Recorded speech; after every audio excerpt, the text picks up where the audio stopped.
এই ল্যাপটপটা আছে যারা 60,000 থেকে 70,000 টাকার ভিতরে যারা একটি ল্যাপটপ নিতে চান, ডিসিশন নিতে পারতেছেন না, তাদের জন্য এই ল্যাপটপটি আসুস ভিভো 15। এটা পাচ্ছেন আপনি প্রসেসর পাচ্ছেন কোরাই ফাইভ 13 জেনারেশন 1335 ইউসিজে প্রসেসর। এটা আপনি র্যাম হিসেবে পাচ্ছেন 8 GB DDR5 48 megahertz RAM. Plus এটাতে আপনার যে মেমোরিটা ইউজ করা হয়েছে 512 জিবি M.2 NVMe। এটা হচ্ছে আমাদের দুইটা ভ্যারিয়েন্ট আছে, একটা আছে 8 জিবি র্যাম, একটা আছে 16 জিবি র্যাম। দুটো ভ্যারিয়েন্টই আমাদের কাছে অ্যাভেলেবেল আছে। দুটো ল্যাপটপের একই কালার, কুল সিলভার কালার, অরিজিনাল উইন্ডোজ 11 সহ পাচ্ছেন, কোরাই 5 13 জেনারেশন। তো আমরা প্রাইসটা একটু বলে দিই। এটা আপনার 8 জিবি র্যাম যেটা, এটা পাচ্ছেন সামান্থা কম্পিউটারে 62,500 টাকা অনলি। এটা অনলাইন প্রাইস দেওয়া আছে 73,000 টাকা, 11,500 টাকা ডিসকাউন্ট পাচ্ছেন i5 ল্যাপটপটিতে, ঠিক আছে। 16 GB RAM, same variant 16 GB RAM দিয়ে আছে, 16 GB RAM 512 GB SSD, core i 5 13 generation. আমি দুটো ল্যাপটপ একটা ল্যাপটপ দেখাবো। দুটোই same same colour, same looking, but এখানে হচ্ছে আপনার র্যামটা একটু কম বেশি।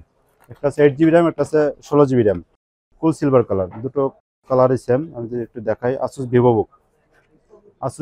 কুল সিলভার, খুবই লাইট ওয়েট, নিয়ে ট্রাভেলিং করতে পারবেন এবং ব্যাটারি ব্যাকআপটা পাবেন আপনি মিনিমাম 4 থেকে 4.5 ঘন্টা।